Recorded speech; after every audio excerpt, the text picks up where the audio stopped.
നമസ്കാരം. നടൻ കമലഹാസനും ശ്രീവിദ്യയും തമ്മിലുണ്ടായിരുന്ന പ്രണയത്തെക്കുറിച്ച് അദ്ദേഹത്തിന്റെ സുഹൃത്തും സംവിധായകനുമായ സന്താനഭാരതി തുറന്നു പറയുന്ന ഒരു വീഡിയോയാണ് ഇപ്പോൾ സമൂഹ മാധ്യമങ്ങളിൽ വൈറലാകുന്നത്.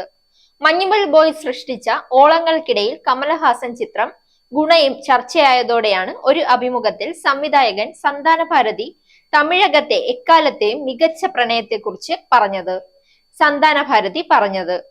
അവരുടെ പ്രണയം വളരെ സത്യമായിരുന്നു. അതുപോലെ കമലഹാസൻ ശ്രീവിദ്യയ്ക്ക് സഹായിയായിരുന്നു. എന്നാൽ അവർക്ക് ജീവിതത്തിൽ ഒത്തുചേരാനാകാതെ പോയി. അതിന് ചില കാരണങ്ങൾ ഉണ്ടായിരുന്നു. അവസാനമായപ്പോഴേക്കും ശ്രീവിദ്യയുടെ ജീവിതവും ഒന്നും ശരിയാകാതെ പോയി. അവസാന കാലത്ത് നടി വളരെ കഷ്ടപ്പെട്ടു എന്നായിരുന്നു തന്റെ അവസാന കാലത്ത് കമലഹാസനെ മാത്രം കാണണമെന്ന ആഗ്രഹം അവർ പറഞ്ഞിരുന്നു. വേറെ ആരെയും കാണാൻ ആഗ്രഹിച്ചില്ലെങ്കിലും കമലിനെ കാണാമെന്നായിരുന്നു അവരുടെ ആഗ്രഹം. അതുകൊണ്ട് തന്നെ കമലഹാസൻ അവരെ പോയി കാണുകയും ചെയ്തിരുന്നു. ആ സമയത്ത് ഇരുവരും പ്രണയിച്ചത് ഞങ്ങൾക്കും അറിയാമായിരുന്നു.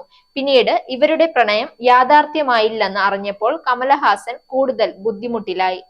Zag news, Thiruvananthapuram. നേരിന്റെ വാർത്തകൾ നിങ്ങളുടെ വിരൽത്തുമ്പിൽ എത്താനായി സാഗ് ന്യൂസ് ചാനൽ സബ്സ്ക്രൈബ് ചെയ്തും ഷെയർ ചെയ്തും ഒരു ശരിയായ മാധ്യമ നിലപാടിന് നിൽക്കാൻ ഞങ്ങൾ നിങ്ങളെ ക്ഷണിക്കുന്നു.